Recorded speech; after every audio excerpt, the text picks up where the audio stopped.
नमस्कार दोस्तों, मेरा नाम शकुंतला राव है और आप देख रहे हैं मेरा YouTube channel SKR GK GS hub.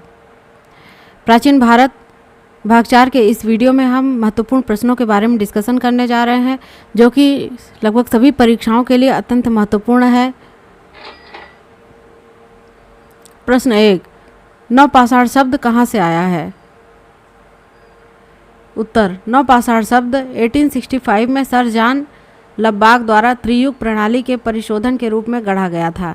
नवपाषाण काल की विशेषता निश्चित मानव बस्तियां हैं। प्रश्न 2, नवपाषाण काल को कितने भागों में बांटा गया है? उत्तर, 1961 में कॉम्सन तथा ब्रेडवुड ने नवपाषाण काल तक के काल को 3 भागों में बांटा। प्रथम काल भोजन संग्रहण तथा द्वितीय मध्य पाषाण काल को उन्होंने भोजन इकट्ठा करने वाला तथा तीसरे नवपाषाण काल को उन्होंने भोजन उत्पादन काल कहा। प्रश्न 3, नवपाषाण युग के मुख्य खाद्य पदार्थ क्या थे?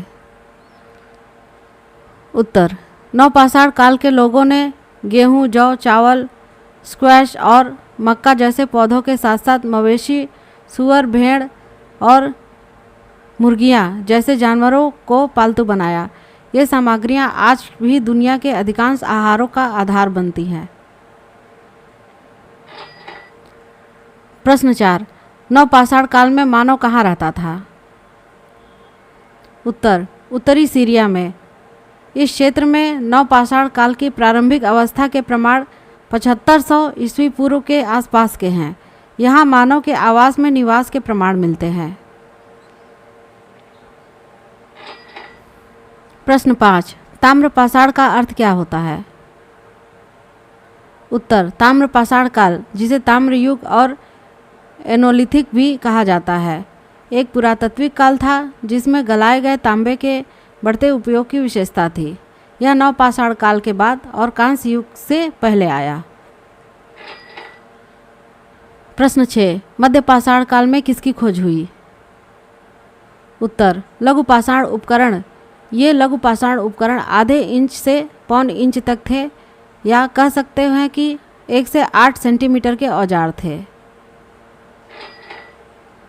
प्रश्न 7, मध्यपाषाण काल के विषय में जानकारी सर्वप्रथम किसने दी थी? उत्तर, 1967 में C.L. कार्लाइल ने दी थी। प्रश्न 8, ताम्रपाषाण कालीन संस्कृति क्या है? उत्तर, नवपाषाण युग के अंत में धातुओं का प्रयोग बढ़ने लगा। सर्वप्रथम धातुओं में तांबे का प्रयोग किया गया। तो जिस संस्कृति ने पत्थर के साथ साथ तांबे का भी प्रयोग किया, उसी संस्कृति को ताम्रपाषाण कालीन संस्कृति भी कहते हैं, जिसका अर्थ है पत्थर और तांबे के उपयोग की अवस्था। प्रश्न 9, ताम्रपाषाण युग का दूसरा नाम क्या है? उत्तर, ताम्रपाषाण युग को ताम्र युग के नाम से भी जाना जाता था।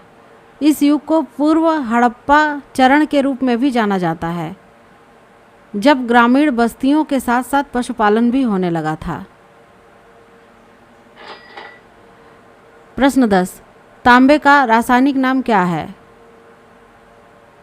उत्तर, तांबा एक रासायनिक तत्व है जिसका प्रतीक कॉपर और परमाणु संख्या 29 है।